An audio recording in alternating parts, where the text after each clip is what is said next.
पापा ने वॉर रुकवा दी, बोल नहीं पा रहे पापा की पापा ने जंग नहीं रुकवाई। यूक्रेन और रशिया की वॉर हुई थी, बड़ा सुनने में आया था पापा ने वॉर रुकवाई, पापा ने वॉर रुकवाई।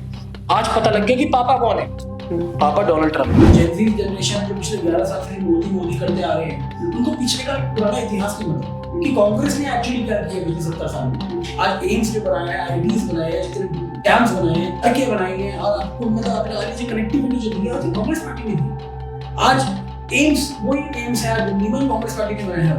आज बड़े से बड़ा बीजेपी के नेता एम्स नहीं लाता है। तो पटपट हमेशा हॉट, मतलब 70 में से आई पल से अब सबसे हॉट सीट है आज के टाइम, क्योंकि जो बिहार पे विधायक रहे हैं, जो उन्होंने अपनी लेगेसी मेंटेन करी है, वो आजकल के टाइम विधायक कोई नहीं कर पाया। ना पिछला वाला कर पाया जो शराब के ठेकेदार थे, और ये जो नफरती चेट्टू विधायक ये भी नहीं कर पा रहे। ये सब हिंदू मुसलमान करने में लगे हैं अपनी रील बनाने के चक्कर में। पिछले वाले ने तो नाश किया, इन्होंने आगे सब कुछ किया। आम आदमी पार्टी ने कांग्रेस पर आरोप लगाया दिल्ली के अंदर कि 46 करोड़ रुपए जो है भारतीय जनता पार्टी से कांग्रेस ने लिए, और कांग्रेस भारतीय जनता पार्टी की बी टीम बनकर के काम कर रही थी इलेक्शन।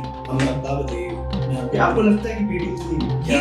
ये एक ही थाली के चक्के बनते हैं, ये एक ही सिक्के के पहलू। कौन है बी टीम? ये बीजेपी ब्रिटेन आपकी आम आदमी पार्टी है, ये आपस में एक दूसरे को बोलते रहेंगे।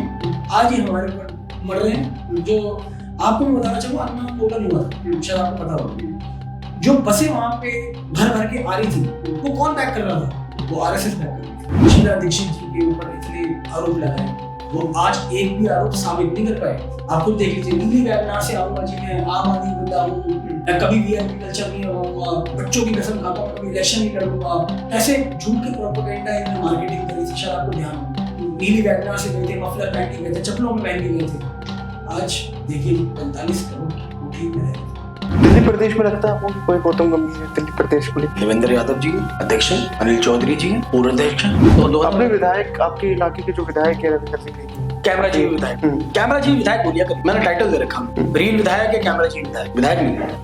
रील्स का बड़ा शौक है, शायद बॉलीवुड में ट्राई करना चाहिए। अभी कुछ भी आरोप लगाते हैं। देखिए 2014 से 15 लाख रुपए आपके अकाउंट में आए, मैं आपसे पूछना आता हूँ। वो तो उन्होंने कहा है कि जुमला है। ऐसे अब तो सारे जुमले हैं, 2500 जुमला निकलेगा, फ्री सरेंडर में जुमला निकलेगा, अभी बहुत सारे जुमले हैं। ये कांग्रेस नहीं है जो बोलती है वो करती है। आप जीत वो देखिए कि जो हम सत्ता में 12 साल से जो झूठ की प्रोपेगेंडा राजनीति जो कर रही थी आम आदमी पार्टी, आप नहीं पाप है एक्चुअली, मैं बताऊं ये आप नहीं थी, ये पाप थी। तो इनको जो हटाया है, ये जीत तो है हमारी। जो झूठे वादों से आए थे कि हम जन लोकपाल, आप देखिए सबसे बड़ा झूठ है इनका। तो आज इनको सत्ता से हटाने वाले कांग्रेस पार्टी है। तो ये हार के भी हम जीते हैं। भाजपा ने तो सत्यानाश कर दिया। ये 6 महीने में लोगों ने देख लिया है, गंदा पानी, सीवर का पानी, आपकी सड़कें जो गड्ढे भर रहे थे, आपने देखा झील झील हो गई है। केजरीवाल तो झीलों की राजधानी बना रहे थे। तो आपने पिछले साल देखा भी कितनी झीलें, जब बारिशों के टाइम में कितनी झीलें बनी थी। आज तो समुद्र हो गया। इन्होंने हमारे वोट काटे थे। सत्ता आपको पता हरियाणा में हमारी चल, सरकार हमारी बन गई, लेकिन केजरीवाल को जेल से छुड़वाने के लिए सिर्फ हरियाणा के इलेक्शन से पहले छूट क्या है, अगर कोई सोचना चाहे तो उससे पहले अंदर से। लेकिन जब हरियाणा का इलेक्शन आया, बाहर आया, बेल मिली इनको, अपने कैंडिडेट्स उतारे और कांग्रेस की वोट काटी। 16 सीटें जो काटी है कांग्रेस की, जब इनकी सरकार बन जाती वो हमारी 16 सीटें तो है। आप मानते हैं कि वो 16 सीट पे आप गिन रहे, काउंट करते? क्यों नहीं गिन रहा? इन झूठों को जो राजनीति से हटाने वाले, वो 16 सीटें बहुत दामन का खेल था। जो ये जो दिल्ली के अंदर टूट रही है, उसमें आपके एरिया में भी कुछ टूटी, कुछ कैंप्स ऐसे थे कि जो तोड़ी गई है। इसको लेकर के क्या स्टैंड है आपकी पार्टी का? देखिए, जब छज्जा गिराना होता है ना, तो मुस्लिम का छज्जा पहले गिरता है, हिंदू का बाद में गिरता है। हिंदू का गिरता है। अगर 3 बिल्डिंगें इकट्ठी खड़ी है, तीनों के छज्जे बाहर हैं, तो मुस्लिम का गिराया जाएगा। ये इस विधायक की सोच है, ये इस पार्टी की सोच है। असली सनातनी को, असली सनातनी वो जो हर धर्म का इज्जत करे, हर धर्म के नागरिक, जो भी आपके समाज में जो नागरिक रह रहे हैं, उसकी इज्जत करे, सम्मान करे, पक्षपात न करे, जो आज पक्षपात हो। क्या आपको लगता है कि राजनीति एक जंग है या फिर कोई सेवा है? सेवा। राजनीति तो होनी नहीं चाहिए, राजनीति होनी चाहिए। राजनीति तो वो है जो सत्ता के लिए लालच में लोग राजनीति करते हैं। आपके क्षेत्र की सबसे बड़ी चुनौती जो आपको लगती है और आने वाले टाइम में भी मुश्किल हो? जनता को समझाना बहुत इंपॉर्टेंट। जनता हिंदू मुस्लिम के बीच में आ जाती है, रील्स देख देख के प्रभावित हो जाती है। यूथ को समझाना बहुत। लेकिन हम एक आज 11 प्लेयरों की फुटबॉल टीम नहीं बना पा रहे। एक छोटा सा स्पेन देश कितनी बार वर्ल्ड कप जीत चुका है, एक छोटा सा इटली देश कितना वर्ल्ड कप जीत चुका है, लेकिन 150 करोड़ में से हम 11 प्लेयर नहीं निकाल पा रहे। तो स्पोर्ट्स मेरी सबसे बड़ी प्राथमिकता है। मैं चाहता हूं कि जब एक इंडिविजुअल स्पोर्ट्स हो ना, तो जब फर्स्ट सेकंड थर्ड पोडियम तो तीनों भारतीय खड़े। नमस्कार दर्शकों, तब विभाग देख रहे हैं आप और ये हमारा जो पॉडकास्ट का है, एक समझ लीजिए कि ये हमने स्टार्ट किया है, सीरीज है, पॉडकास्ट का सीरीज। आज जो हमारे सामने बैठे हुए हैं वो गेस्ट हैं, उपाध्यक्ष है दिल्ली सोशल मीडिया की, कांग्रेस के नेता है जाने माने, जतिन शर्मा नाम है। और देख रहे हैं कि काफी एक्टिव भी नजर आ रहे हैं यहाँ पटपड़गंज में।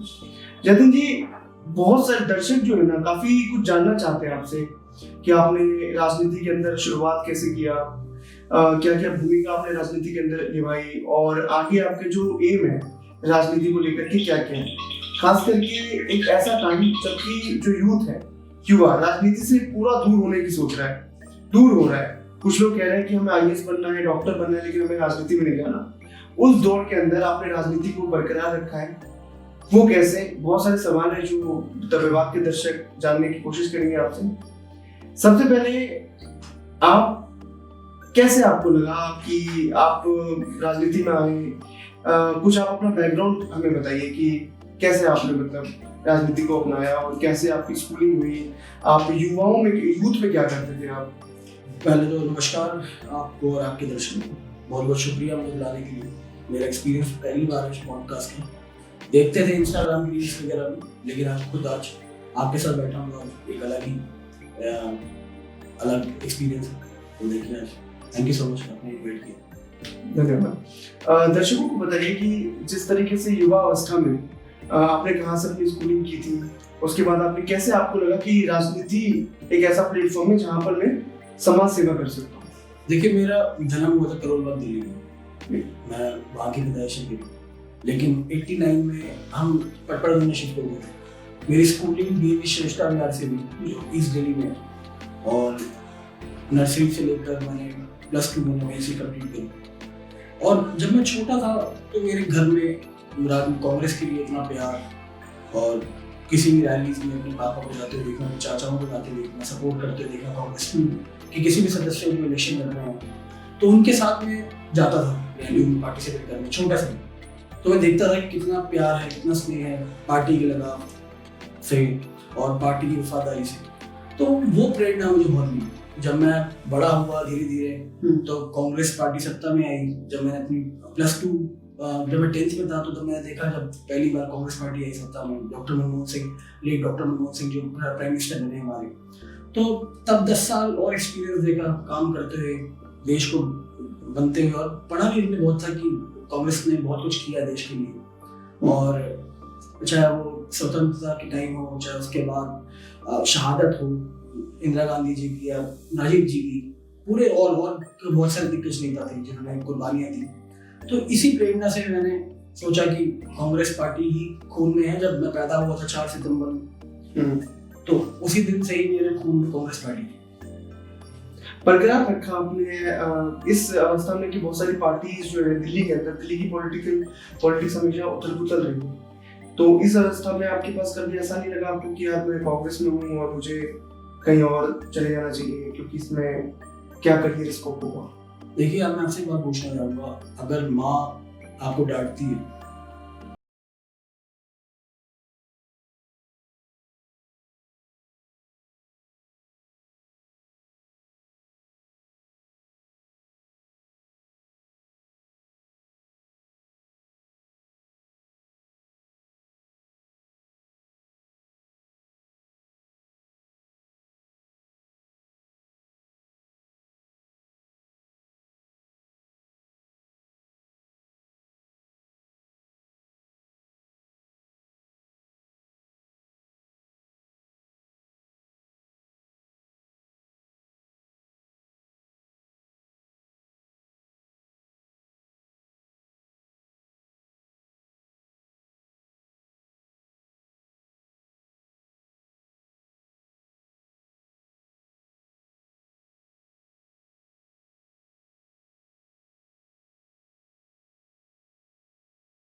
बहुत सपोर्ट किया मुझे, शुरू से कांग्रेस में थे। और मेरे साथ में मैं अगर पारिवारिक बोलूँ तो कांग्रेस परिवार भी मेरा पारिवारिक ही है। तो श्री अनिल चौधरी जी जिनके मार्गदर्शन में चलता हूँ, मेरे ब्लॉक अध्यक्ष श्री राजेश यादव जी, मेरे बड़े भाई प्रदीप सिंह जी, इन तीनों का बड़ा महत्वपूर्ण हिस्सा रहा है मुझे आगे बढ़ाने में।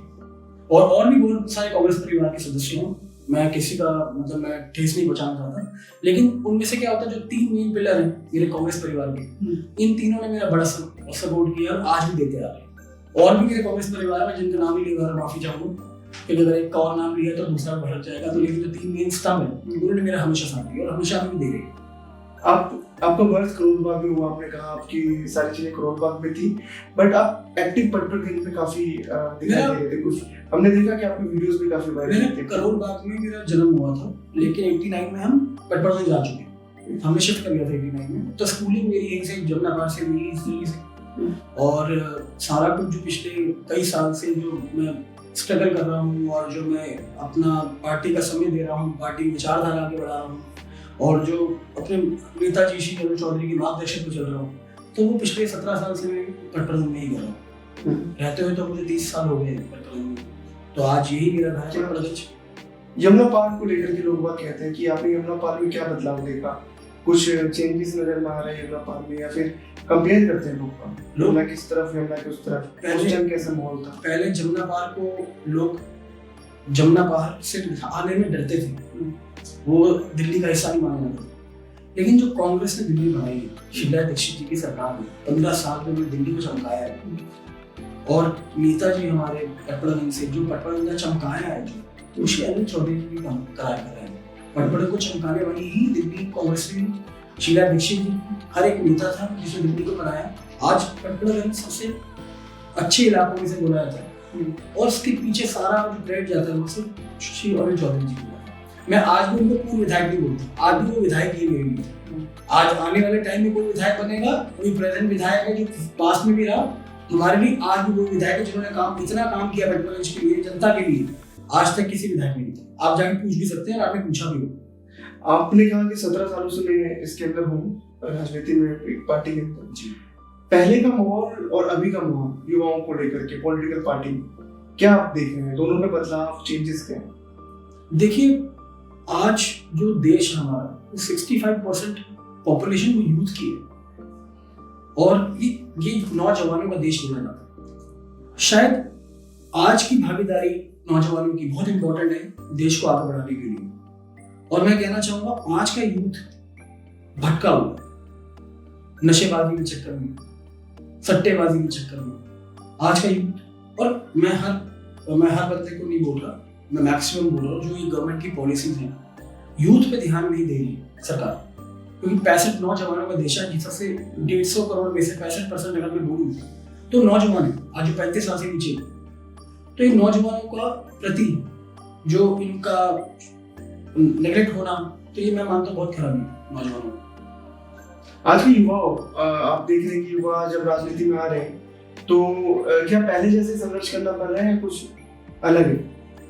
देखिए, आज के बहुत लोगों को देखा पद मिल जाता है जी, युवा मोर्चा, मतलब युवाओं को पद ज्यादा मिल रहा है जी।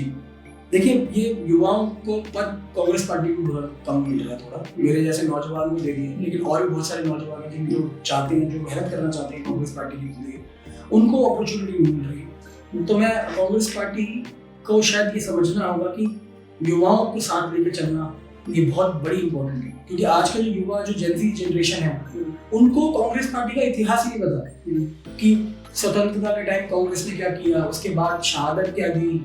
आज अगर मैं आईटी की क्रांति लाने वाले राजीव गांधी थे, आज जो आईटी सेक्टर में इतना बड़ा हमने नाम कमाया, तो उसके पीछे जो थे वो राजीव गांधी ही थे। तो कांग्रेस की पॉलिसी को समझाना पड़ेगा यूथ के। आज शायद कांग्रेस कनेक्ट नहीं कर पा रही यूथ के बारे में। जो जेनजी जनरेशन है, जो पिछले 11 साल से मोदी करते आ रहे हैं, उनको पिछले का पुराना इतिहास नहीं पता कि कांग्रेस ने एक्चुअली क्या किया पिछले 70 साल में। आज एम्स जो बनाया है, आईटीज बनाए हैं, जितने डैम्स बनाए हैं, सड़कें बनाई हैं, और आपको मतलब आप लगा लीजिए कनेक्टिविटी जो दी है, तो कांग्रेस पार्टी ने दी। आज एम्स, वही एम्स है दिल्ली में, कांग्रेस पार्टी ने बनाया है।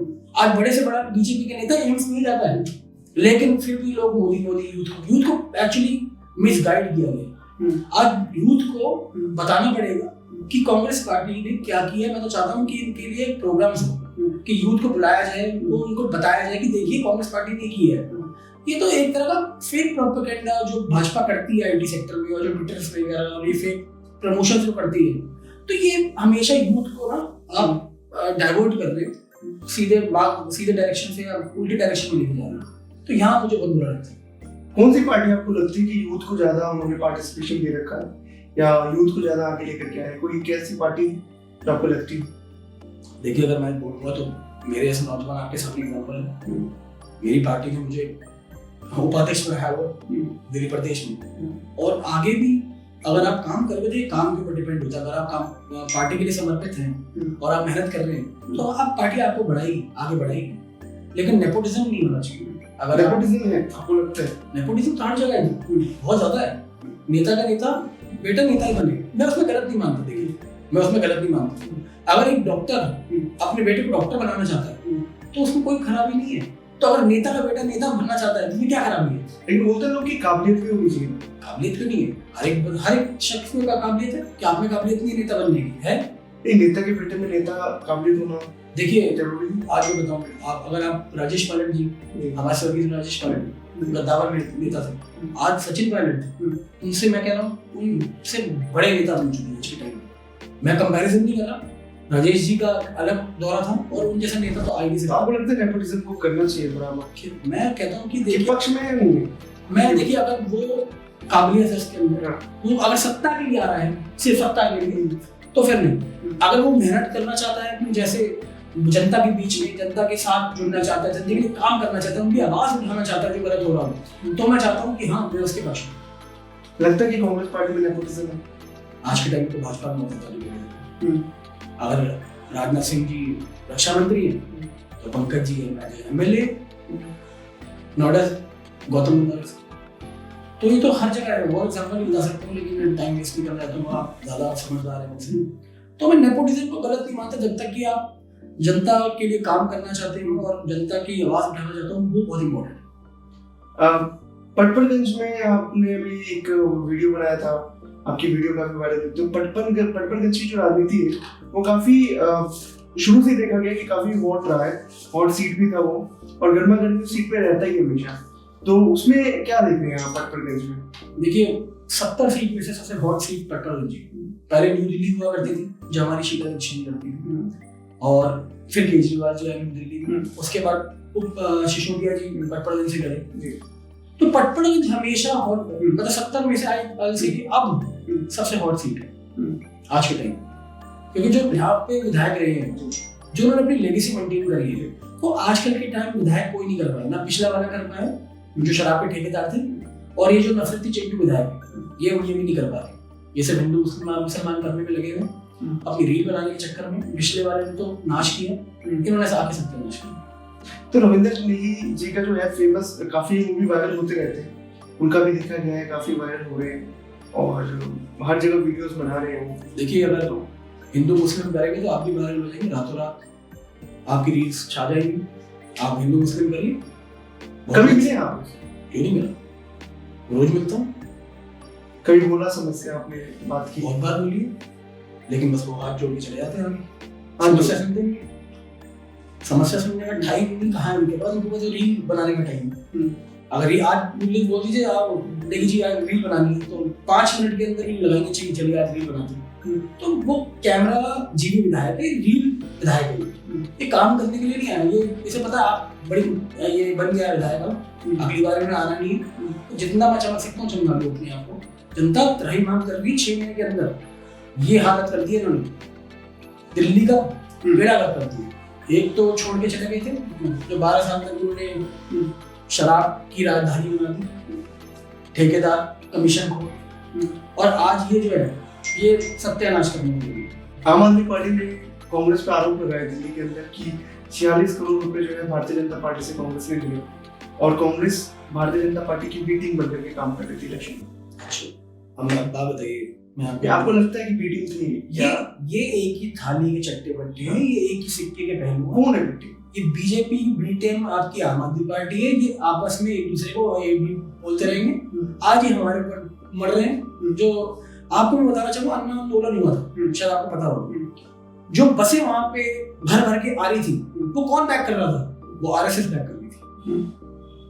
असली मैं आपको अगर बताना चाहूँ, जितना अन्ना आंदोलन ने कहा है वो जन लोकपाल बिल आज तक नामो निशान नहीं। कहा है अन्ना हजारे जी जो उस अनशन पे बैठे थे, आप क्यों नहीं अनशन करते? देखिए जनता ने इनको सबक सिखा दिया, आ गए ना सब 62 सीटों में से 22 सीटों पे आ गए, अगली बारी जीरो पे आ। तो ये आज वो तो भाग गए केजरीवाल जी, दिल्ली छोड़ के पंजाब, अब राज्यसभा की तैयारी कर रहे हैं कि कोई सीट मिल जाए। तो ये सत्ता के लालच में, ये सिर्फ कुर्सी में लालच में, ये काम वगैरह कुछ नहीं करेंगे। जनता ने यहाँ से भगा दी, जनता पंजाब से भगाएगी अगली बार। आगे कांग्रेस का फ्यूचर क्या देखते हैं दिल्ली के अंदर? क्योंकि जिस तरीके से आरोप लगता है जा रहा है कांग्रेस के ऊपर, और कांग्रेस सत्ता में भी नहीं है, एफसीसी अध्यक्ष भी है। देखिए मैं आपको बताऊं, झूठ का प्रोपेगेंडा जो आम आदमी पार्टी ने 12 साल तक चलाया, हमें जो आज ये सत्ता में आए, ये क्या बोल के आए थे कि ये कुछ करना चाहते हैं, ये जन लोकपाल बिल लेके आना चाहते हैं। शीला दीक्षित जी के ऊपर इतने आरोप लगाए, वो आज एक भी आरोप साबित नहीं कर पाए।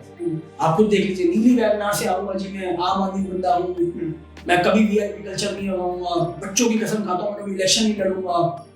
कैसे झूठ के प्रोपेगेंडा इन्होंने मार्केटिंग करी थी, शायद आपको ध्यान हो। नीली वैगनार से गए थे, मफलर पहन के गए थे, चप्पलों में पहन के गए थे। आज देखिए 45 करोड़ की कोठी में है, अब आप खुद देखिए, लाख लाख रुपए के पर्दे थे, आज फॉर्च्यूनर में चल रहे थे जो नीली वैगनार से आए थे। तो ये झूठ के प्रोपेगेंडा वाली ये जो पार्टियां होती है, ज्यादा दिन तक नहीं चलती है। कांग्रेस के जो हारने का सबसे अहम कारण आपको क्या लगता है?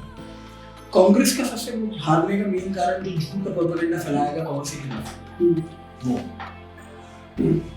कुछ लोग बता रहे हैं कि ईगो है कांग्रेस का, कुछ लोग बता रहे हैं कि अच्छे से प्रचार नहीं हुआ, कुछ लोग बता रहे हैं कि सिर्फ और सिर्फ जो है जितवाने के लिए कांग्रेस ने ऐसा किया बीजेपी को।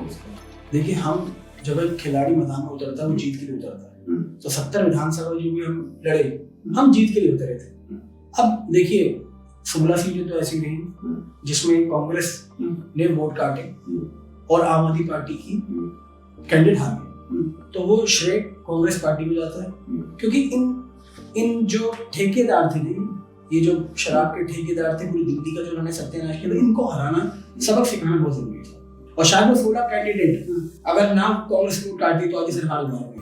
आपको ऐसा नहीं लगता कि गठबंधन कर लेना यही चाहिए था? गठबंधन नहीं हुआ आम आदमी पार्टी से, अगर हो जाता तो शायद सत्ता में बैठे रहते हैं। शायद हमसे सबसे बड़ी गलती हुई इनको गठबंधन, जो हमारी गठबंधन लोकसभा में हुआ। चलिए वो एक इंडिया गठबंधन था, वो एक मोदी की तानाशाही बढ़ाने के लिए मैं गठबंधन किया था, लेकिन मैं अगेंस्ट था। उससे पहले जब 49 सीट, जब हमने इनको 8 सीटों पे समर्थन दिया था कांग्रेस पार्टी ने 2013 में, वो सबसे बड़ी भूल थी हमारे लिए, शायद हमें नहीं देना चाहिए था। ना वो 49 दिन का सीएम बनता, ना उसके बाद ये 12 साल दिल्ली में सीएम बन के राज करते, ना दिल्ली का नाश होता। तो ये गलती हमारी, मैं तो आप उनको बोलता। आम आदमी पार्टी ने कहा कि 49 दिनों में ऐसा काम कर दिया कि जनता ने उनको फुल मेजोरिटी से देखिए जनता बहुत भोली है, जनता बहुत भोली। जनता के आप आगे सपने दिखाओगे तो जनता आपको वोट देगी। आज 2500 जनता को सपने दिखाए भाजपा में, 2500 हर महिला को मिलेगी, फ्री सिलेंडर होली और दिवाली में मिलेगा। तो 2500 के लिए तो आज तक कोई महिलाओं के खाते में नहीं आया। वो फ्री सिलेंडर होली निकल गई, किसी के घर में नहीं आया, किसी महिला को नहीं आया। तो ये जो जुमले हैं ना, जुमले, ये जुमलों की सरकार है। हम जो करते हैं, अगर हमने 2500 बोले हैं, हम सत्ता में आते तो देते। आज तेलंगाना देख लीजिए, आज कर्नाटका देख लीजिए, जो हमने वादे करे जो राहुल गांधी जी, वो हम दे रहे हैं। ऐसा भी कहा गया कि दिल्ली के अंदर कांग्रेस के पास कोई फेस नहीं था, शीला दीक्षित के पास कोई फेस बचा नहीं। देखिए देवेंद्र यादव जी की अध्यक्षता में जो चुनाव लड़ा है, इस बार जंग थम के चुनाव लड़ा है, और आपने देखा आम आदमी पार्टी सत्ता से हटी है, कांग्रेस की थी। और जितने भी लीडर ने 70 विधानसभा में हमारे कांग्रेस में चुनाव लड़ा, वो जीत के लिए उतरे थे। अब जनता का फैसला सर माथे पे। किसको लीडर मानते हैं आप दिल्ली में? देखिए हर 70 विधानसभा में जो भी चुनाव लड़ा, हर एक लीडर है। अगर लीडर नहीं होता तो शायद सीट नहीं मिलती। अगर लीडर मैं बोलना चाहूँ तो जो नेता है वो मेरे राजनीति गुरु श्री एम चौधरी। ऐसा गद्दावर नेता जिसने कोई बैकग्राउंड ना हो, स्क्रैच से स्टार्ट किया हो, कोई नेपोटिज्म नहीं था, कोई बैकग्राउंड नहीं था, और खुद आज अपने दम पे विधायक रहे, काउंसलर रहे, विधायक रहे, फिर अध्यक्ष रहे दिल्ली प्रदेश कांग्रेस कमेटी के, प्रभारी रह चुके हैं उड़ीसा के, कई जगह के। तो आज जो उन्होंने स्टार्ट किया, खुद बने, ऐसा नेता चाहिए। आज पटपड़ा को जो चमकाया वो शील चौधरी जी की देन। फ्यूचर क्या देख रहे हैं कांग्रेस का, क्योंकि कांग्रेस आने वाले टाइम में कितनी सीट्स लेंगी, और ये तो मतलब फ्यूचर के ऊपर है, बट लोग जानना चाह रहे हैं, आप एज ए यूथ लीडर हैं काफी सालों से पार्टी में, तो कांग्रेस का फ्यूचर क्या होगा? बहुत अच्छा फ्यूचर है। लोग जब हम 53 सीटों से आज 100 सीटों पे आ गए, 400 पार वाले 234 पे आ गए, अगली बार हम सत्ता में आएंगे और इनकी 100 सीटें आएंगी, तो फ्यूचर बहुत ब्राइट है। लोगों को समझना है कि भाजपा से लड़ने वाली ही कांग्रेस है। अच्छा, ऐसा भी हुआ था कि लोकसभा के अंदर आप लोगों ने गठबंधन किया था, आम आदमी पार्टी कांग्रेस ने, लेकिन एक दूसरे के कार्यकर्ता ने वोट नहीं दिया एक दूसरे को, क्यों बता रहे? बीजेपी वाले ऐसा बता रहे थे, बोल रहे हैं। बीजेपी जो है ना बहुत झूठी पार्टी है। भाजपा बीजेपी स्टैंड फॉर बहुत झूठी पार्टी, तो इनकी बातों पे आप विश्वास ना करिए। जो 2014 से जुड़े लेते आ रहे हैं, सपोर्ट किया था आप लोगों ने, क्यों नहीं किया? देखिए राहुल गांधी इंटरनली सपोर्ट किया था, इंटरनली किया था। राहुल गांधी जी का फैसला था, सर्वप्रिय था, और जो उन्होंने बोला हमने सपोर्ट किया। अभी कुछ भी आरोप लगाते रहे। देखिए 2014 से 15 लाख रुपए आपके अकाउंट में आए, मैं आपसे पूछना आता हूँ। वो तो उन्होंने कहा है कि जुमला है, तो ऐसे अब सारे जुमले हैं। 2500 में जुमला निकलेगा, फ्री सिलेंडर में जुमला निकलेगा, अभी बहुत सारे जुमले हैं। ये कांग्रेस नहीं है जो बोलती है वो करती है। कर्नाटका में एग्जाम्पल है, तेलंगाना में एग्जाम्पल है, तो देख लीजिए ये बहुत फर्क है कांग्रेस की राजनीति में और इनकी राजनीति में, विचारधारा में बहुत फर्क है। आपने ऐसे विधानसभा की बात की, तो अभी दिल्ली के अंदर जो उपचुनाव होने वाले हैं एमसीडी के, क्या लग रहा है कि खाता खुलेगा कांग्रेस? 12 की 12 सीटें, 11 सीटें हैं, एक मनोनीत है। अगर मैं बोलना चाहूँ तो सारी सीटें कांग्रेस की। एक तरफा चुनाव होगा, मैं आपको याद रख लीजिए। आपने कहा कि दिल्ली इलेक्शन में हम कांग्रेस 12 की 12 सीटें जीत के जा रही है। क्या आपको लगता है कि पार्टी नेतृत्व चेंज करे कांग्रेस का, देखिए दिल्ली प्रदेश का? हम अगर इंग्लैंड की सीरीज चल रही है, इंडिया इंग्लैंड से 2-1 से पीछे है और अब आखिरी टेस्ट मैच है, तो क्या गौतम गंभीर को चेंज कर दिया जाए? बताएं आप, जिसने पीछे अभी चैंपियंस ट्रॉफी जितवाई है। तो एक हार से कभी नेतृत्व के ऊपर नहीं आपको मरना चाहिए। आप जंग में जब जाते हैं तो आप जीतते भी और हारते भी। कौन है कांग्रेस का गौतम गंभीर, आपको क्यों कौन लगता है? देखिए कांग्रेस के गौतम गंभीर तो हमारे राहुल गांधी जी, जो आज बागडोर संभाल रखी है। आज 56 इंच जो मोदी जी का 56 इंच का सीना था, जो पापा ने जो वॉर रखवाई है, पापा को बोल नहीं पा रहे हैं कि वॉर उन्होंने रखवाई है, एक बार भी नहीं बोल पा रहे हैं कि ये झूठ बोल रहे हैं ट्रम्प साहब। तो जो आज उनसे लड़ रहे हैं, आज जो लोगों की आवाज बुलंद कर रहे हैं, राहुल गांधी जी, और ऐसा नेता आई थिंक सदियों में बहुत कम आता है। दिल्ली प्रदेश में लगता है आपको कि कोई गौतम गंभीर है दिल्ली प्रदेश को लेकर? देवेंद्र यादव जी अध्यक्ष हैं, अनिल चौधरी जी हैं पूर्व अध्यक्ष हैं। आज मैं आपको बात बताना चाहूंगा। देखिए अनिल चौधरी जी दिल्ली प्रदेश अध्यक्ष थे 3 साल 2.5 साल का 3 साल का कार्यकाल रहा। उन 3 साल में से 2 साल तो सिर्फ कोरोना में रहा।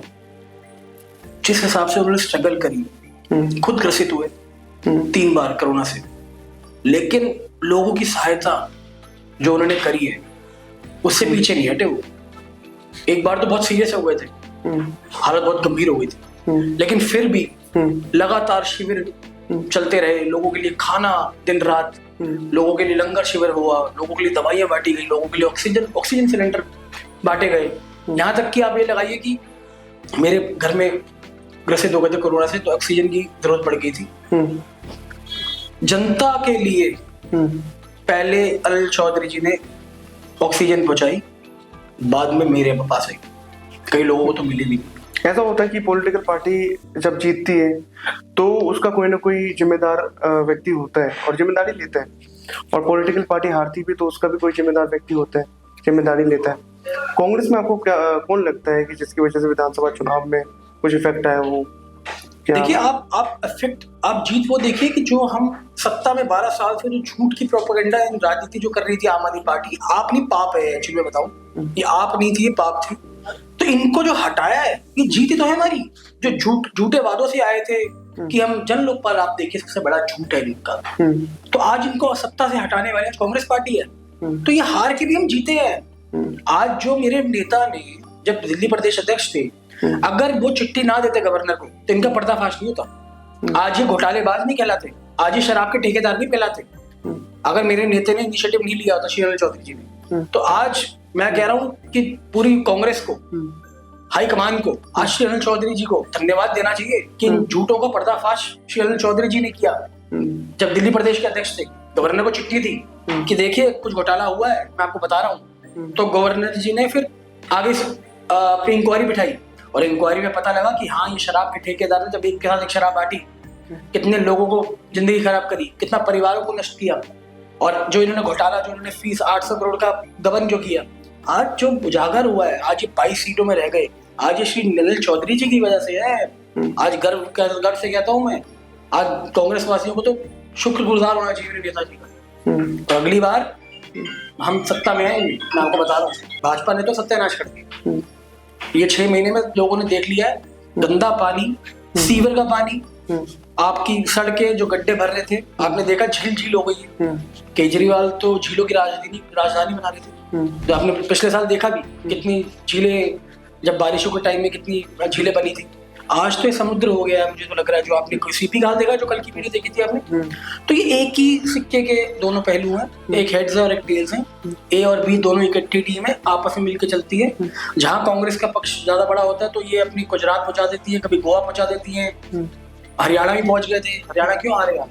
अगर इन्होंने वोट ही तो काटे हमारे, इन्होंने हमारे वोट काटे, तो सत्ता आपको पता है हरियाणा में हमारी चल रही, सरकार हमारी बन रही थी। लेकिन केजरीवाल को जेल से छुड़वाने के लिए सिर्फ हरियाणा के इलेक्शन से पहले छूट क्या है, अगर कोई सोचना चाहे तो उससे पहले अंदर से। लेकिन जब हरियाणा का इलेक्शन आया, बाहर आया, बेल मिली इनको, अपने कैंडिडेट्स उतारे और कांग्रेस की वोट काटे। लेकिन फिर भी जो लोग हैं, फिर भी जो पार्टियां हैं, आरोप लगाती है कि एक भी सीट नहीं आया, एक भी सीट नहीं खोला गया। 2029 के इलेक्शन को कैसे देख रहे हैं आप अपने पॉइंट ऑफ व्यू से? एक भी सीट नहीं आई। 16 सीटें जो काटी है कांग्रेस की, जब इनकी सरकार बन जाती, वो हमारी 16 सीटें तो हैं। आप मानते हैं कि वो 16 सीट पे आप गिन रहे? अकाउंट करते क्यों नहीं गिन रहा? इन झूठों को जो राजनीति से हटाने वाले, वो 16 सीटें बहुत दामन का खेल था। आज कांग्रेस का वोट शेयर में तो प्रतिशत बढ़ा है। पटपड़गंज की बात कर लीजिए, 2800 वोट था पिछले 2020 इलेक्शन में, आज 16,500 है। तो कितने गुना वोट शेयर बढ़ा, बताइए आप, है ना? तो पॉजिटिव देखिए ना हर चीज में। आप धीरे धीरे सीढ़ी चढ़ेंगे ना, इकट्ठे थोड़ी आप आखिरी सीढ़ी तक पहुंचेंगे। तो अभी इन झूठों को हटाया है, अब इन भाजपा को भी हटाना है। तो अपने विधायक, आपके इलाके के जो विधायक है रविंद्र सिंह नेगी, कैमरा जी विधायक, कैमरा जी विधायक बोलिए करिए, मैंने टाइटल दे रखा है, रील विधायक है, कैमरा जी विधायक, विधायक नहीं बोलिए, कैमरा जी विधायक है। आप टाइटल दे रहे हैं? ये टाइटल दे रखा है मैंने पर्सनल टाइटल दे रखा, कैमरा जी विधायक। रील्स का बड़ा शौक है, शायद बॉलीवुड में ट्राई करना चाहिए। तो मैं अभी बोलता हूँ, विधायकगिरी छोड़िए, अंकल आपके बस की काम नहीं है। आप कोई जन सेवा नहीं कर सकते, सिर्फ आप विधायक, आप रील बना सकते हैं और आप बॉलीवुड में ट्राई कर सकते हैं, शायद आपको रोल मिल जाए, वो उसमें काबिलियत है। क्या मतलब, कितना आपको लगता है कि डेवलप हुआ है आपका एरिया? हमारा डेवलप, जितना डेवलप चौधरी साहब की राज में हुआ था, जितना उन्होंने काम किया था पिछले 12 साल में, तो उन्होंने और खतरनाक कर दिया। जो आम आदमी पार्टी आई, उन्होंने नाश किया। अभी 6 महीने में उन्होंने सत्यानाश कर दिया। हम तो सोच रहे हैं कि 4.5 साल भी और जो गुजारने में कैसे गुजरेंगे, कहीं पटपड़गंज खत्म ही ना हो जाए। ऐसा भी देखिए, आपकी काफी आप आए थे, आपने देखा था क्या हालत है गड्ढों की, सीवर की, और कूड़ा जितना पड़ा हुआ था, आपने खुद देखा। देखो, प्रत्यक्ष को प्रमाण की जरूरत नहीं है। तो आप मेरे से ज्यादा जानते हैं, आपने देखा है, आपने दौरा किया। तो आप चुगिया जो दिल्ली के अंदर टूट रही है, उसमें आपके एरिया में भी कुछ टूटी, कुछ कैंप्स ऐसे थे कि जो तोड़ी गई है। इसको लेकर के क्या स्टैंड है आपकी पार्टी का? देखिए, जब छज्जा गिराना होता है ना, तो मुस्लिम का छज्जा पहले गिरता है, हिंदू का बाद में गिरता है। और हिंदू का गिरता ही नहीं। अगर 3 बिल्डिंगें इकट्ठी खड़ी है, तीनों के छज्जे बाहर हैं, तो मुस्लिम का गिराया जाएगा। ये इस विधायक की सोच है, ये इस पार्टी की सोच है। ये जो कटेंगे बटेंगे वाले नारे हैं ना जो इनके, ये बहुत गलत है। तभी कांग्रेस पार्टी ना एक है तो सेफ में विश्वास रखती है, एक है। जनता समझ रही है, जनता हिंदू मुस्लिम कर करके इन्होंने अपनी राजनीति आ गई, रीले बना बना के विधायक बन गए। अब इनके पास और कोई मुद्दा ही नहीं है। शायद अपने पटपड़गंज में जब वाटर लॉगिंग हो जाती है, मिंटो रोड पहुंच जाते हैं रील बनाने कि देखिए मिंटो रोड का चर्चा चल रहा है बहुत। अरे मैं कह रहा हूँ पहले अपने क्षेत्र के जो विधायक बने उनको तो ध्यान दीजिए, मिंटो रोड पे कहाँ पहुंच गया, वहां वाटर लॉगिंग है इतना, मैं नाव चलाई थी मैंने, आपने देखा होगा। तो वो जो पानी वाटर लॉगिंग हो रखा है उसकी आप रील नहीं बना रहे, आप मिंटो रोड पहुंच गए, देखा आप अप्रिशिएट नहीं कर रहे कि मिंटो रोड तो कम से कम वो तो सूख गया। देखिए एक मिंटो रोड को चक्कर में पूरी दिल्ली खराब कर देंगे तो उसको एप्रिसिएशन बनती है क्या? आप बताइए। आप एक घर के कोने में सिर्फ एक कोने में सफाई करके आप एप्रिसिएशन लेंगे, पूरा घर कूड़ेदान हो रखा है कि नहीं जी मैंने एक कोना बड़ा साफ कर दिया लेकिन पूरा घर मेरा कूड़ेदान हो रखा है, क्या एप्रिसिएशन देगा मैं आपको? ये सब बेकार है, ये छोटी राजनीति बिल्कुल खराब। दिल्ली में भी काफी जो मंत्री हैं काफी कह रहे हैं कि गड्ढा भर रहे हैं, गड्ढे का भी इन्होंने एक मुहिम चलाया था, हर जगह गड्ढा भर रहे हैं और साफ सफाई को लेकर के भी आर्टिफिशियल रेन करने के लिए भी कितने गड्ढे दिखाए, ये गड्ढों की सरकार है, ये गड्ढे भरेंगे। अच्छा ये जो कूड़े का पूरा आपने देखा था कि पहाड़ है, ओखला में भी है, आपके क्षेत्र के आसपास भी है जो देखा गया है, गाजीपुर का गौतम गंभीर जब एमपी बन के आए थे उन्होंने बोला 5 साल के अंदर मैं कूड़े का पहाड़ हटा दूंगा, बेचारा उनको हटा दिया, पहाड़ तो हटा नहीं पाएगा। लेकिन अभी बहुत जोरों शोरों से चल रहा है कि इसको हटाने की बात बीजेपी। हाँ देखिए 2000 ऐसे तो गंगा साफ करने में इन्होंने बोला था केजरीवाल ने, 2013 में आए थे तो कि मैं 2015 में गंगा साफ करा दूंगा, 2015 में आया तो 2020 में करा दूंगा, 2020 में आया तो 2025 में करा दूंगा। आज तक सॉरी यमुना साफ तो हो नहीं पाई, गंगा की बात कर रहा हूँ मैं मिस्टेक, तो यमुना आज तक साफ नहीं हो पाई है। केजरीवाल जी ने 12-13 साल में बहुत पैसा खर्च किया, इतना पैसा खर्च किया लेकिन आज तक यमुना साफ नहीं हो पाई है। ऐसे इनके वादे हैं, ये जो इनके प्रोपेगेंडा है, इनके झूठ की जो राजनीति है ना, ये काम में विश्वास नहीं रखते, ये सिर्फ जुमलों में विश्वास रखते हैं। 2500 का जुमला दे दिया, फ्री सिलेंडर दे दिया, वृद्ध की पेंशन दे दी, जो आपकी बुजुर्ग है उनकी अब पेंशन तक नहीं आई है, विधवाओं की पेंशन नहीं आई है। ये हमारा कंपैरिजन नहीं कर सकते, हम करने में विश्वास करते हैं, बोलने में विश्वास करते हैं। अब जैसे कि आपका इलेक्शन अभी एमसीडी का चुनाव आने वाला है, क्या एजेंडा रहेगा, क्या आप दिल्ली की जनता को क्या बताएंगे कि हाँ आपने खुद दावा किया है कि हाँ हम 11-12 सीट लेकर के जाएंगे, पूरी की पूरी सीटें आएंगी, जनता देख चुकी है इनका काम, 6 महीने में जनता त्राहिमाम कर रही है, हाथ जोड़ दे कि नहीं अब बस हो गया है। अगर जनता का मैं कह रहा हूँ कोई एक ऐसा भी डेमोक्रेसी कॉन्स्टिट्यूशन लेके आओ कि अगर जनता कह रही है कि दोबारा इस खारिज किया जाए सरकार को, तो ऐसा कॉन्स्टिट्यूशन भी आना चाहिए। पहले 6 महीने बहुत हो जाते, पता लग जाता कि सरकार किस डायरेक्शन में जा रही है, ये डायरेक्शन वापस आ रही है। आपके पटपड़गंज का भी सीट है उसके अंदर है, तो 198 वोट, क्या लग रहा है कि क्या एजेंडा होगा यूथों के उसमें पक्ष में, या फिर क्या देख रहे हैं आप, पार्टी ने कौन सा एजेंडा ऐसे सेट करेगी? देखिए पार्टी की विचारधारा जो सबसे पहले जो हिंदू मुस्लिम ये कर रहे हैं वो हटानी है। रेडियो में जाके आप सनातनियों का आप वो लगा रहे हो, अच्छी बात है आप लगाए, लेकिन आप किसी धर्म के बारे में गलत ना बोले, जो आप उल्टा सीधा बोल रहे हो क्योंकि थूक के पनीर में डालता है। देखिए सनातनी वही है जो सब धर्म का इज्जत करता है, शायद इनको सनातनी की परिभाषा नहीं पता। अपने टीका लगाने से कोई सनातनी नहीं बनता, अपने मन में जो विचार होते हैं ना वो शुद्ध होने चाहिए, उससे सनातनी बनता है। हर धर्म का आपको सम्मान करना चाहिए, हर धर्म के लोगों का आपका सम्मान करना चाहिए आपको। आप जब आप ओथ लेते हैं बीइंग का विधायक या आप कुछ भी लेते हैं, तो आपके लिए हर एक क्षेत्र, आपके लिए हर एक क्षेत्रवासी, हर एक नागरिक, वो किसी भी धर्म का हो, किसी भी जाति का हो, वो आपके लिए एक समान है। लेकिन ये जो हिंदू मुस्लिम करते हैं ना, ये बहुत गलत है। कभी आपने ये सुना है कि सिख मुस्लिम, क्रिश्चियन मुस्लिम लड़ रहे हैं आपस में? हिंदू मुस्लिम ही क्यों? क्योंकि राजनीति उसी से चमकती है। कांग्रेस पार्टी के नौजवान जो है, नौजवान आज के, उनको समझना है कि कांग्रेस पार्टी सेक्युलर है, वो हर धर्म को लेकर चलती है आगे। आज देख लीजिए ना, एक ईसाई ने सोनिया गांधी जी जो क्रिश्चियन थी, अब तो हमारे धर्म पोत्र लग गया है राजीव गांधी जी का, उन्होंने एक सिख के लिए, श्री लेट मनमोहन सिंह के लिए अपनी कुर्सी छोड़ी।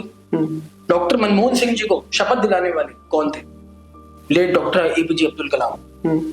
तो ये हिंदू मुस्लिम सिख ईसाई देखो सब एक ही वर्ग के लोग हैं जिन्होंने आगे देश को बनाया है। मुसलमान का भी, सिख का भी, क्रिश्चियन का भी उतना योगदान। ऐसा कहा जाता है कि उनके पास कोई विकल्प नहीं था सोनिया गांधी जी का। अगर चाहती तो खुद बन सकती थी प्रधानमंत्री, क्यों छोड़ी? बताइए, लोगों को इतिहास नहीं पता है ना, लोगों को कांग्रेस का इतिहास नहीं पता, ये तो मैं बोल रहा हूँ। कि लोगों को जागरूक करना है कांग्रेस के इतिहास के बारे में। सत्ता अगर चाहती तो बन सकती थी, वो आप मानते हैं बन सकती थी, सत्ता आई थी, चाहती तो कुर्सी ले सकती थी, नहीं छोड़ी उन्होंने। आज जो डॉक्टर लेट मनमोहन सिंह जी हैं, आज देश को बनाया है, सबसे बड़े इकोनॉमिस्ट रह चुके हैं। तो ये लोगों को शायद ये भूल गए और हमें शायद इनको याद दिलाना है, जागरूक करना है, स्पेशली नौजवानों को। मैं बार बार एक वर्ड बोलता हूँ, नौजवान बहुत जरूरी है आज के टाइम।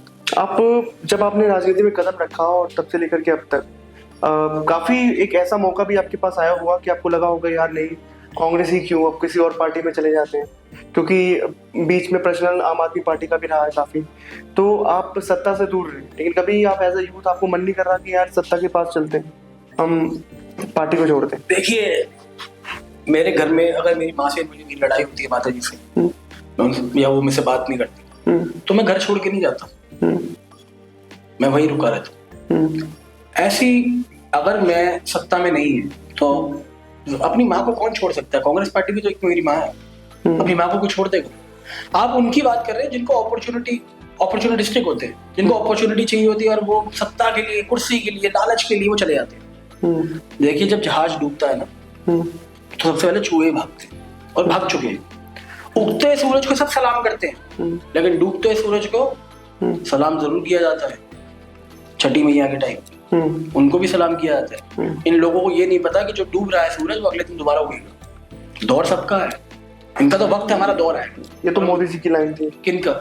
मोदी जी ने भी कहा था कि डूबते हुए सूरज को छठ पूजा में सलाम किया जाता है। देखिए, हम तो बचपन से देखा है, जब विधायक जी साहब थे तो बड़े धूमधाम से छठी मैया का प्रोग्राम करते थे। उस टाइम मोदी जी तो गुजरात के सीएम थे दंगे कराने के बाद, शायद आपको याद है। और यमुना के घाट में शीला दीक्षित जी, जो आज ऑफिशियल डिक्लेयर छुट्टी कहा गई है छठी मैया के दिन, वो शीला दीक्षित जी ने ही स्टार्ट कराई थी। तो ये कांग्रेस का जो इतिहास है ना, पहले से है। आज मैं रवि नेगी जी जो है, ये सनातनी बनते हैं, मेरे सामने डिबेट कर लें एक सनातन के ऊपर ही, मंत्र के ऊपर, जितना इनके ऊपर ज्ञान है, आइए वार्तालाप कर लेते हैं मंत्रों के ऊपर, देख लेते हैं कौन कितना बड़ा सनातनी है। क्या कांग्रेस पार्टी सनातनी नहीं है? क्या मैं सनातनी नहीं हूँ? जतिन शर्मा ब्राह्मण हूँ कर दिया, लेकिन पूरा घर मेरा कूड़ेदान हो रखा, क्या एप्रिसिएशन देगा मैं आपको? ये सब बेकार है, ये छोटी राजनीति, बिल्कुल खराब। दिल्ली में भी काफी जो मंत्री हैं काफी कह रहे कि गड्ढा भर रहे हैं, गड्ढे का भी इन्होंने एक मुहिम चलाया था, हर जगह गड्ढा भर रहे हैं, और साफ सफाई को लेकर के भी आर्टिफिशियल रेन करने के लिए भी कितने गड्ढे दिखाए? ये गड्ढों की सरकार है, ये गड्ढे भरेंगे। अच्छा, ये जो कूड़े का पूरा आपने देखा था कि पहाड़ है, ओखला में भी है, आपके क्षेत्र के आसपास भी है जो देखा गया है? गाजीपुर का गौतम गंभीर जब एमपी बन के आए थे, उन्होंने बोला 5 साल के अंदर मैं कूड़े का पहाड़ हटा दूंगा। बेचारा उनको हटा दिया, पहाड़ तो हटा नहीं पाएगा। लेकिन अभी बहुत जोरों शोरों से चल रहा है कि इसको हटाने की बात बीजेपी। हाँ, देखिए 2000 ऐसे तो गंगा साफ करने में इन्होंने बोला था केजरीवाल ने, 2013 में आए थे तो कि मैं 2015 में गंगा साफ करा दूंगा, 2015 में आया तो 2020 में करा दूंगा, 2020 में आया तो 2025 में करा दूंगा। आज तक, सॉरी, यमुना साफ तो हो नहीं पाई, गंगा की बात कर रहा हूँ मैं, मिस्टेक, तो यमुना आज तक साफ नहीं हो पाई है। केजरीवाल जी ने 12-13 साल में बहुत पैसा खर्च किया, इतना पैसा खर्च किया, लेकिन आज तक यमुना साफ नहीं हो पाई है। ऐसे इनके वादे हैं। ये जो इनके प्रोपेगेंडा है, इनके झूठ की जो राजनीति है ना, ये काम में विश्वास नहीं रखते, ये सिर्फ जुमलों में विश्वास रखते हैं। 2500 का जुमला दे दिया, फ्री सिलेंडर दे दिया, की पेंशन दे दी, जो आपकी बुजुर्ग है उनकी अब पेंशन तक नहीं आई है, विधवाओं की पेंशन नहीं आई है। ये हमारा कंपैरिजन नहीं कर सकते, हम करने में विश्वास करते हैं, बोलने में विश्वास करते हैं। अब जैसे कि आप का इलेक्शन, अभी एमसीडी का चुनाव आने वाला है, क्या आपका क्या एजेंडा रहेगा? क्या आप दिल्ली की जनता को क्या बताएंगे कि हाँ, आपने खुद दावा किया है कि हाँ हम 11-12 सीट लेकर के जाएंगे? पूरी की पूरी सीटें आएंगी, जनता देख चुकी है इनका काम। 6 महीने में जनता त्राहिमाम कर रही है, हाथ जोड़ दे कि नहीं अब बस हो गया है। अगर जनता का, मैं कह रहा हूँ, कोई एक ऐसा भी डेमोक्रेसी कॉन्स्टिट्यूशन लेके आओ कि अगर जनता कह रही है कि दोबारा इस खारिज किया जाए सरकार को, तो ऐसे कॉन्स्टिट्यूशन भी आना चाहिए। पहले 6 महीने बहुत हो जाते, पता लग जाता कि सरकार किस डायरेक्शन में जा रही है, ये डायरेक्शन वापस आ रही है। आपके पटपरगंज का भी सीट है उसके अंदर है, तो 198 वोट, क्या लग रहा है कि क्या एजेंडा होगा यूथों के उसमें पक्ष में, या फिर क्या देख रहे हैं आप, पार्टी ने कौन सा एजेंडा ऐसे सेट करेगी? देखिए, पार्टी की विचारधारा जो सबसे पहले जो हिंदू मुस्लिम ये कर रहा है वो हटानी है। रेडियो में जा जाके आप सनातनियों का आप वो लगा रहे हो, अच्छी बात है आप लगाए, लेकिन आप किसी धर्म के बारे में गलत ना बोले। जो आप उल्टा सीधा बोल रहे हो क्योंकि थूक के पनीर में डालता है। देखिए सनातनी वही है जो सब धर्म का इज्जत करता है। शायद इनको सनातनी की परिभाषा नहीं पता। अपने टीका लगाने से कोई सनातनी नहीं बनता। अपने मन में जो विचार होते हैं ना वो शुद्ध होने चाहिए, उससे सनातनी बनता है। हर धर्म का आपको सम्मान करना चाहिए, हर धर्म के लोगों का आपका सम्मान करना चाहिए। आप जब आप ओथ लेते हैं बीइंग का विधायक या आप कुछ भी लेते हैं तो आपके लिए हर एक क्षेत्र, आपके लिए हर एक क्षेत्रवासी, हर एक नागरिक, वो किसी भी धर्म का हो, किसी भी जाति का हो, आपके लिए एक समान है। लेकिन ये जो हिंदू मुस्लिम करते हैं ना, ये बहुत गलत है। कभी आपने ये सुना है कि सिख मुस्लिम, क्रिश्चियन मुस्लिम लड़ रहे हैं आपस में? हिंदू मुस्लिम ही क्यों? क्योंकि राजनीति उसी से चमकती है। कांग्रेस पार्टी के नौजवान जो है, नौजवान आज के, उनको समझना है कि कांग्रेस पार्टी सेक्युलर है, वो हर धर्म को लेकर चलती है आगे। आज देख लीजिए ना, एक ईसाई ने सोनिया गांधी जी ने, जो क्रिश्चियन थी, अब तो हमारे धर्म पोत्र लग गया है राजीव गांधी जी का, उन्होंने एक सिख के लिए, लेट मनमोहन सिंह के लिए अपनी कुर्सी छोड़ी। डॉक्टर मनमोहन सिंह जी को शपथ दिलाने वाले कौन थे? Late doctor APJ Abdul Kalam. तो ये हिंदू मुस्लिम सिख ईसाई देखो सब एक ही वर्ग के लोग हैं जिन्होंने आगे देश को बनाया है। मुसलमान का भी, सिख का भी, क्रिश्चियन का भी उतना ही योगदान। ऐसा कहा जाता है कि उनके पास कोई विकल्प नहीं था सोनिया गांधी जी का। अगर चाहती तो खुद बन सकती थी प्रधानमंत्री, क्यों छोड़ी? बताइए। लोगों को इतिहास नहीं पता है ना, लोगों को कांग्रेस का इतिहास नहीं पता। ये तो मैं बोल रहा हूँ कि लोगों को जागरूक करना है कांग्रेस के इतिहास के बारे में। सत्ता अगर चाहती तो बन सकती थी, वो आप मानते हैं बन सकती थी, सत्ता आई थी, चाहती तो कुर्सी ले सकती थी, नहीं छोड़ी उन्होंने। आज जो डॉक्टर लेट मनमोहन सिंह जी हैं, आज देश को बनाया है, सबसे बड़े इकोनॉमिस्ट रह चुके हैं। तो ये लोगों को शायद भूल गए और हमें शायद इनको याद दिलाना है, जागरूक करना है, स्पेशली नौजवानों को। मैं बार बार एक वर्ड बोलता हूँ, नौजवान बहुत जरूरी है आज के टाइम। आप जब आपने राजनीति में कदम रखा और तब से लेकर के अब तक काफी एक ऐसा मौका भी आपके पास आया हुआ कि आपको लगा होगा यार नहीं कांग्रेस ही क्यों, अब किसी और पार्टी में चले जाते हैं, क्योंकि बीच में प्रश्न आम आदमी पार्टी का भी रहा है काफी, तो आप सत्ता से दूर रहे। लेकिन कभी आप एज अ यूथ आपको मन नहीं कर रहा कि यार सत्ता के पास चलते हैं, हम पार्टी को छोड़ते हैं? देखिए मेरे घर में अगर मेरी माँ से मुझे लड़ाई होती है माता जी से, या वो मुझसे बात नहीं करती, तो मैं घर छोड़ के नहीं जाता, मैं वहीं रुका रहता। ऐसी अगर मैं सत्ता में नहीं है तो अपनी माँ को कौन छोड़ सकता है? कांग्रेस पार्टी भी तो एक मेरी माँ है, अपनी माँ को कोई छोड़ देगा? आप उनकी बात कर रहे हैं जिनको अपॉर्चुनिस्टिक होते हैं, जिनको अपॉर्चुनिटी चाहिए होती है और वो सत्ता के लिए, कुर्सी के लिए, लालच के लिए वो चले जाते हैं। देखिए जब जहाज डूबता है ना तो सबसे पहले चूहे भागते हैं और भाग चुके हैं। उगते सूरज को सब सलाम करते हैं, लेकिन डूबते सूरज को सलाम जरूर किया जाता है। छठी मैया के टाइम उनको भी सलाम किया जाता है। इन लोगों को ये नहीं पता कि जो डूब रहा है सूरज वो अगले दिन दोबारा उगेगा। दौर सबका है, इनका तो वक्त है, हमारा दौर है। ये तो मोदी जी की लाइन थी। किनका? मोदी जी ने भी कहा था कि डूबते हुए सूरज को छठ पूजा में सलाम किया जाता है। देखिए हम तो बचपन से देखा है, जब विधायक जी साहब थे तो बड़े धूमधाम से छठी मैया का प्रोग्राम करते थे। उस टाइम मोदी जी तो गुजरात के सीएम थे दंगे कराने के बाद, शायद आपको याद। और यमुना के घाट में शीला दीक्षित जी, जो आज ऑफिशियल डिक्लेयर छुट्टी कहा गई है छठी मैया के दिन, वो शीला दीक्षित जी ने ही स्टार्ट कराई थी। तो ये कांग्रेस का जो इतिहास है ना पहले से है। आज मैं रवि नेगी जी जो है ये सनातनी बनते मेरे सामने डिबेट कर लें एक सनातन के ऊपर ही, मंत्र के ऊपर, जितना इनके ऊपर ज्ञान है, आइए वार्तालाप कर लेते मंत्रों के ऊपर, देख लेते कौन कितना बड़ा सनातनी है। क्या कांग्रेस पार्टी सनातनी नहीं है? क्या मैं सनातनी नहीं हूँ? जतिन शर्मा ब्राह्मण हूँ। लेकिन ऐसा क्यों होता है कि कांग्रेस पार्टी के जो लीडर्स हैं वो जनौ दिखाने लग जाते हैं, या वो भी मंदिर जाते हैं, उनका भी मतलब वायरल हो जाता है सारा चीज? देखिए धर्म एक मेरा अपना पर्सनल स्टफ है, वो आपका अपना स्टफ है, मुसलमान का अपना स्टफ है, सिख का अपना स्टफ है। उसको दिखाने की जरूरत क्यों पड़ती है? मैं अगर अपनी इष्ट माता को मानता हूं तो मैं क्या यहाँ लिख के रहूं? क्या मुझे भगवा पहनना पड़ेगा अगर मुझे सनातनी दिखाना अपने आप को? बताइए आप। ये सोच जो है ना, सोच खराब है आज की। हमेशा बोला जाता है कि पूजा पाठ हमेशा एकांत में करना चाहिए, किसी को नहीं दिखाना चाहिए, तभी पूजा आपकी सफल रहती है। आजकल की जो पूजा पाठ है ना, ये कैमरा जीवी के लिए हो चुकी है। आप मंदिर जा रहे हैं, आपके पीछे कैमरा मैन चल रहा है, ठीक है, आप पूजा करिए, आप दिखाए भी लोगों के अंदर एक सनातन का बताएं, प्रचार कीजिए कि हाँ मैं कर रहा हूँ, लेकिन दिखावे की जो राजनीति है ना वो ज्यादा बढ़ चुकी है। मैं इसके अगेंस्ट हूँ। मैं तो कहता हूँ ना, कोई सनातनी हो, आओ मेरे सामने, मंत्र का उच्चारण करते, वेदों का उच्चारण देखते हैं, शिव तांडव स्तोत्रम जो सबसे महान स्तोत्रम है, सबसे कठिन है, पूरा सुना सकता हूँ आपको, हर एक चीज सुना सकता हूँ। तो ये चीज दिखावटी के लिए दिल के अंदर होनी चाहिए, दिल से प्यार है भगवान को।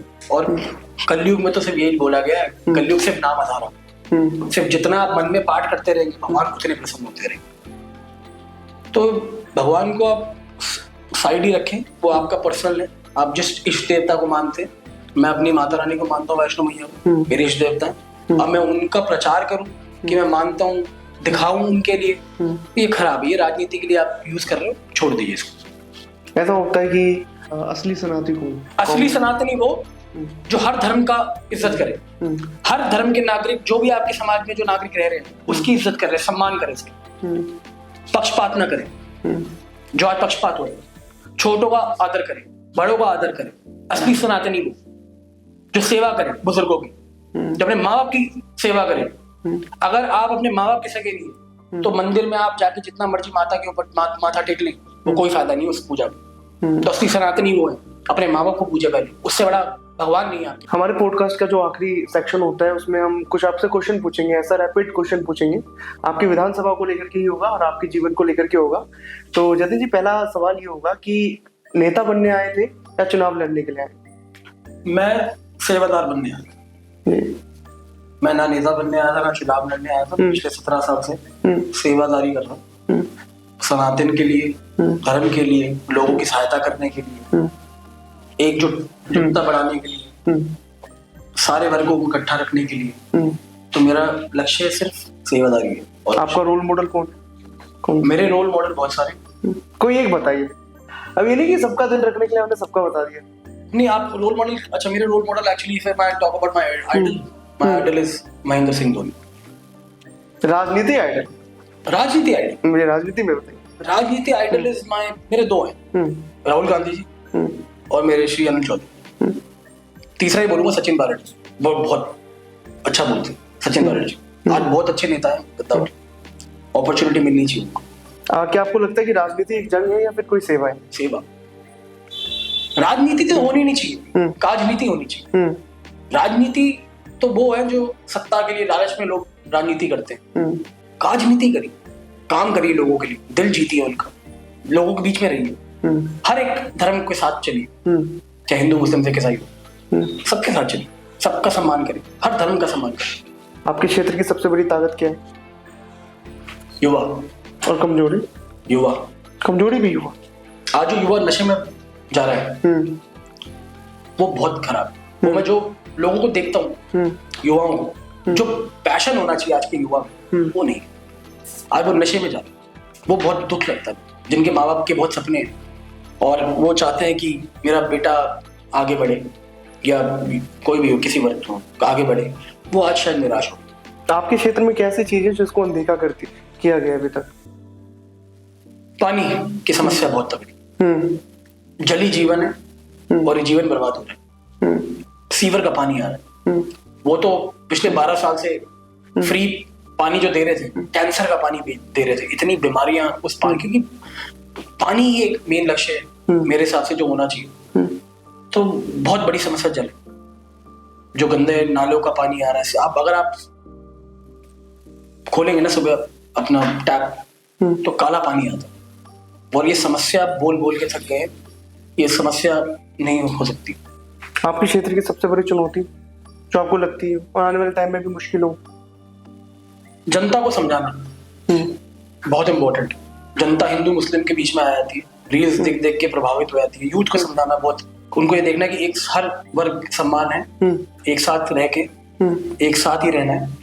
और जनता को समझाना ये है कि झूठे प्रोपेगेंडा में ना आए, यूथ देखिए कुछ करना चाहता है, आपके आगे जो भविष्य है, आपके शायद बेटे भी या बेटी या कुछ बनना चाहती हो, राजनीति में चुनाव लड़ना चाहती हो, तो उसके भी सपने होते होंगे, उसका सपोर्ट करें, पार्टी ना देखें, कैंडिडेट जरूर देखें। चुनाव लड़ने की इच्छा है? बहुत जरूरी, बहुत अच्छी इच्छा है, सबसे बड़ी प्राथमिकता है मेरी चुनाव लड़ना। खेलना था, खिलाड़ी था, खेलना चाहता था, अब देश को रिप्रेजेंट करना चाहता, नहीं खेल पाया, सपना टूटा। लेकिन अब चुनाव बन के एक मेरा मिशन है कि मैं अगर पार्षद बनता हूँ, मेरा एक जिंदगी में एक मिशन रहा है कि एक सपना है कि मैं स्पोर्ट्स मिनिस्टर हूँ। अगर दिल्ली में सरकार बनती है, कभी विधायक बना तो स्पोर्ट्स मिनिस्ट्री। अगर मुझे पीएम पद का भी ऑफर आता है तो मैं पीएम पद का ऑफर ढूंढ रहा हूँ, मैं स्पोर्ट्स मिनिस्टर बनना चाहूँ। क्योंकि जो सपने मैं पूरे नहीं कर पाया ना, 150 करोड़ की जनता, आज हम चाइना उसको भी पीछे छोड़ दिया, लेकिन हम एक आज 11 प्लेयरों की फुटबॉल टीम नहीं बना पा रहे। एक छोटा सा स्पेन देश कितनी बार वर्ल्ड कप जीत चुका है, एक छोटा सा इटली देश कितना वर्ल्ड कप जीत चुका है, लेकिन 150 करोड़ में से हम 11 प्लेयर नहीं निकाल पा रहे। तो स्पोर्ट्स मेरी सबसे बड़ी प्राथमिकता है। मैं चाहता हूं कि जब एक इंडिविजुअल स्पोर्ट्स हो ना, तो जब फर्स्ट सेकंड थर्ड पोडियम तो तीनों भारतीय खड़े, जिसमें गोल्ड सिल्वर और ब्रॉन्ज जो हम देने जाए ना, तो तीनों राष्ट्रीय झंडा हर सबके कंधे पे हो। तो वो मेरा सपना, और ये सपना साकार होगा अगर आपकी नीति और नियत साफ हो, बड़ों का आशीर्वाद हो, आपके माँ का आशीर्वाद हो, भगवान पर विश्वास है, आप लोगों का प्यार है, तो जरूर लक्ष्य आप छू सकते हो। पार्षद बनने के बाद आप क्षेत्र में सबसे पहले प्राथमिकता किसको देंगे?